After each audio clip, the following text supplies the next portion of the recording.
Welcome back to Circuit Learning. In this video, we are going to discuss about the problems based on node analysis. Okay, this node analysis is based on Kirchhoff's current law, but mesh analysis based on Kirchhoff's voltage law. Okay, so node analysis problem பண்ணும்போது the first step is mark all the node points. Okay, node point na 3 or more branches connected at a particular point is called node point. So 3 or more branches. So இது வந்து ஒரு node point எடுத்துக்கலாம். இங்க பாத்தீங்கன்னா so consider this as node 1. Okay. So இத ஒரு node point எடுத்துக்கலாம். ஏன்னா இங்க நீங்க பாத்தீங்கன்னா 1 branch, second branch, third branch, fourth branch, fifth branch. So 3 or more branches connected at a particular point is called node point. Okay. This is also what? Another node. Okay. Because இங்க எத்தனை node இருக்கு? 1, 2. எத்தனை branches meet ஆகுது? 1, 2, 3. So 3 or more branches வந்து meet ஆயிடுச்சு. That is called node point. So the bottom node is called. So எல்லா branchோட another end வந்து நம்ம எங்க connect பண்ணுவோம்? Groundல connect பண்ணுவோம். So that is called bottom node. This bottom node is called as reference node. Okay, the bottom node is called as reference node in node analysis. And its potential value is 0. Okay, it is having 0 potential. Okay, so consider one problem. In the circuit shown in figure, find the different node voltage and the currents I2 and I3. Okay, so in the 3 currents avanga specify பண்ணிருக்காங்க I1, I2 and I3. So இதுல வந்து 2 currents நமக்கிட்ட find out பண்ண சொல்லிருக்காங்க. Okay, I2 and I3. So currents I2 and I3 and one more thing is node voltages. So எப்பவுமே node analysis problem பண்ணும்போது first step is mark all the node points. Okay, so node point ங்கிறது என்னது? 3 or more branches connected at a particular point. So இது வந்து இந்த இடத்துல more than 3 branches வந்து meet பண்ணுது. So mark this as node V1. V1 means voltage at node 1. And here what is 3 branches meeting? So mark this as node 2. Here also 1, 2, 3, 4. 4 points meeting. Okay, 4 branches meeting. So mark this as node 3. Okay, V1 means voltage at node 1, voltage at node 2, and V3 means voltage at node 3. So இது வந்து நமக்கு எடுக்க முடியாது. ஏன்னா இங்க 2 branches தான் meet பண்ணுது. Okay, so இந்த ப்ராப்ளத்துல பாத்தீங்கன்னா we have 3 nodes. Okay, so 3 main nodes and one more node is there, that is the bottom node. Bottom node is called reference node.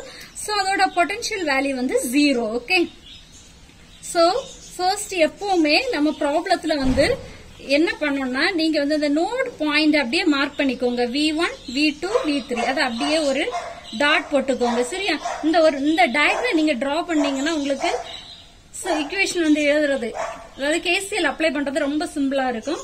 So first mark இந்த மாதிரி 3 dots போட்டுக்கோங்க. Bottom note, this is reference note. இந்த 4 டாட்ஸையும் அப்படியே வந்து mark பண்ணிக்கோங்க. Mark பண்ணிட்டு இந்த V1 ல இருந்து எதெல்லாம் மூவ் ஆகுதுன்னு பாருங்க. V1 ல இருந்து V2 க்கு என்ன அக்ராஸ் தான் என்ன பண்ணுங்க? ஒரு ரெசிஸ்டன்ஸ் டிரா பண்ணுங்க. தென் V1 ல இருந்து இதெல்லாமே பாட்டம் நோட், அதாவது ரெஃபரன்ஸ் நோட். அதான் இது இங்க மார்க் பண்ணணும். சோ V1 ல இருந்து ரெஃபரன்ஸ் நோடுக்கு ஒரு 8 ஓம் ரெசிஸ்டன்ஸ், V1 ல இருந்து ரெஃபரன்ஸ் நோடுக்கு ஒரு 50 ஆம்பியர் கரண்ட், அதே மாதிரி V1 ல இருந்து ரெஃபரன்ஸ் நோடுக்கு ஒரு 8 ஓம் ரெசிஸ்டன்ஸ் டிரா பண்ணிக்கோங்க. V2 ல இருந்து ரெஃபரன்ஸ் நோடுக்கு ஒரு 10 ஓம் ரெசிஸ்டன்ஸ், then V3 ல இருந்து ரெஃபரன்ஸ் நோடுக்கு ஒரு 4 ஓம் ரெசிஸ்டன்ஸ், then V3 ல இருந்து ரெஃபரன்ஸ் நோடுக்கு ஒரு 4 ஓம் ரெசிஸ்டன்ஸ், அதுக்கு சீரிஸா ஒரு பேட்டரி, then V1 ல இருந்து V3 க்கு ஒரு கரண்ட் சோர்ஸ். இந்த ஒரு டயக்ராம் நீங்க டிரா பண்ணீங்கன்னா ரொம்ப சிம்பிளா இருக்கும். then ப்ராப்ளத்துல கொடுத்திருக்கிற கரண்ட் வேல்யூஸ் தான் மார்க் பண்ணிக்கோங்க. I1, I2, I3. Okay, so Kirchhoff's current law நமக்கு தெரியும். sum of entering current is equal to sum of current leaving away from the node. Okay, so entering current node ல வந்து enter ஆகிற current ஓட சம்மும் leaving away from the node ஈக்குவலா இருக்கும். அதான் வந்து Kirchhoff's current law. So இப்ப நீங்க வந்து உங்களுக்கு இங்க கொஞ்சம் current source கொடுத்திருக்காங்க, அதுல direction இருக்கு. இது வந்து this is entering towards V1 and this is leaving away from V1 to V3. Okay, so அவங்க கொடுத்திருக்கிறதுக்கெல்லாம் நீங்க வந்து அந்த டைரக்ஷன் எடுத்துக்கோங்க. சரியா? நீங்க எழுதும்போது இக்குவேஷன் எழுதும்போது என்டரிங் கரண்ட் எல்லாம் ஒரு சைடுல எழுதிக்கோங்க, லீவிங் கரண்ட் எல்லாம் அனதர் சைடு எழுதிக்கோங்க. சோ இந்த ரெசிஸ்டன்ஸ் எல்லாம் இதெல்லாமே லீவிங் கரண்ட்ஸ் தான் கன்சிடர் பண்ணிக்கோங்க. ஓகே, இதெல்லாமே லீவிங். அவங்க கொடுத்திருந்தா மட்டும் நீங்க என்டரிங்னு எடுத்துக்கோங்க.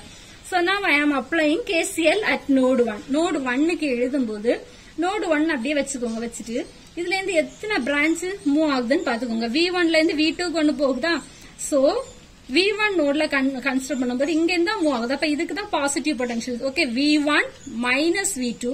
So current I is equal to V by R தானே. So V1 minus V2 divided by R value என்னது 4. ஓகே, அதான் ஃபர்ஸ்ட் எழுதிட்டோம். தென் இங்க இருந்த வேற என்னெல்லாம் இருக்கு, இங்க 3 வேற இருக்குல்ல நிறைய. சோ அடுத்து என்னது V1, இங்க ரெஃபரன்ஸ் பொட்டன்ஷியலோட வேல்யூ என்ன சொன்னோம் 0. So V1 minus 0 divided by R value 8. Okay, I is equal to V by R. Similarly V1 minus 0 by 8. Okay, அதே மாதிரி வேறையும் ஒரு லீவிங் இருக்கு. இதெல்லாம் இதான் லீவிங், சரியா, leaving. So plus 12.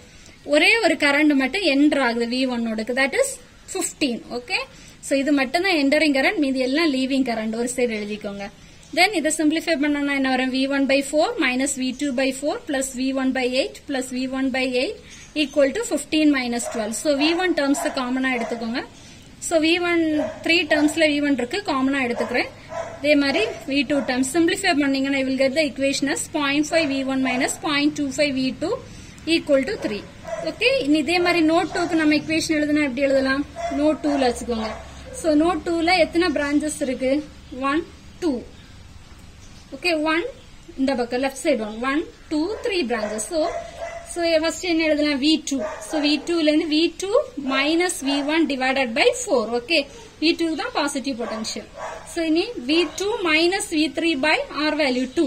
Then V2 minus இங்க potential voltage value என்னது 0. V2 minus 0 divided by 10 equal to 0. So இதை simplify பண்ணீங்கன்னா V2 by 4 minus V1 by 4 plus V2 by 2 minus V3 by 2 plus V2 by 10 equal to 0. So இதை எப்படி எடுக்கணும், V1 காமனா எடுத்தீங்கன்னா minus V1 into 1 by 4 plus V2 into 1 by 4 plus 1 by 2 plus 1 by 10 minus V3 into 1 by 2. So இந்த equation நீங்க simplify பண்ணீங்கன்னா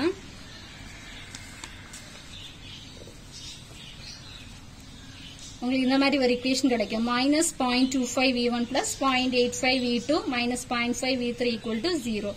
So இனி வந்து நோட் 3க்கு equation எப்படி எழுதலாம், நோட் 3ல நீங்க எழுதும்போது சோ இங்க நிறைய எத்தனை branch 1 2 3 4 இருக்கு, சரியா. சோ ஃபர்ஸ்ட் வந்து V3க்காக எழுதுறோம். சோ V3 தான் பாசிட்டிவ், V3ல இருந்து கரண்ட் வந்து ஃப்ளோ ஆகுது. So V3 minus V2 by 2 plus V3 minus இங்க 0 தானே வேல்யூ, V3 minus 0 by 4. இங்க எழுதும்போது V3 இங்க ஒரு வோல்டேஜ் இருக்கு, சரியா, ஒரு பேட்டரி V3 plus 2 minus. அப்ப plus 2 minus என்னது டிராப், அப்படிதானே, plus 2 minus drop. Okay, so V3 minus 32 இங்க வேல்யூ என்னது 0. So V3 minus 32 minus 0 divided by R value is 4. Okay, so இதெல்லாமே லீவிங். ஓகே, ஒரே ஒரு கரண்ட் என்டர் ஆகுது, பாத்தீங்களா direction. So that is equal to 12 போட்டிங்களா. சோ இதெல்லாமே லீவிங், இது ஒண்ணு தான் என்ட்ரி. ஸ்பிளிட் பண்ணோம்னா V3 by 12 minus V2 by 2 plus V3 by 4 then V3 by 4 minus 32 by 4 is equal to 12. So the minus 32 by 4 on the right side போகும்போது plus 32 by 4. So இதுல no V1 terms, V2 term ஒரே ஒரு V2 term தான் இருக்கு, minus V2 into 1 by 2 plus V3 termsல இருந்து V3 காமனா எடுத்தோம்னா 1 by 2 plus 1 by 4 plus 1 by 4. So இதை simplify பண்ணீங்கன்னா minus 0.5 V2 plus V3 is equal to 20. So இப்ப நமக்கு என்ன இருக்கு, 3 equations. We have 3 equations. Solve equations 1, 2 and 3 using calculator. Then we will get the value of V1, V2 and V3. So நம்ம ப்ராப்ளத்துல என்ன கேட்டிருந்தாங்க, find all the node voltage, find the different node voltage. எல்லா node voltage find out பண்ணிட்டோம். Then find current I2 and I3. Okay, I2 current 3 currents கொடுத்திருந்தாங்க, I2 I3 மட்டும் தான் கேட்டிருந்தாங்க, சரியா. So I2 current எப்படி find out பண்ணுவீங்க, I is equal to V by R. So சரி, அது இந்த பிரான்ச்ல தான் இருக்கு. So இதுல உள்ள வோல்டேஜ் எடுத்தோம்னா எப்படி வரும், V2 minus இங்க ரெஃபரன்ஸ் நோட்ல potential 0. So V2 minus 0 divided by 10. Okay, I3 எப்படி எழுதலாம், V3 minus 0 divided by 4. Okay, அதான் நம்ம எழுதி இருக்கோம். எழுதிட்டு V2 வேல்யூவும் V3 வேல்யூவும் சப்ஸ்டிட்யூட் பண்ணோம்னா we'll get the value of I2 is 2.2631 ampere and I3 is 8.0263 ampere. Okay, thank you.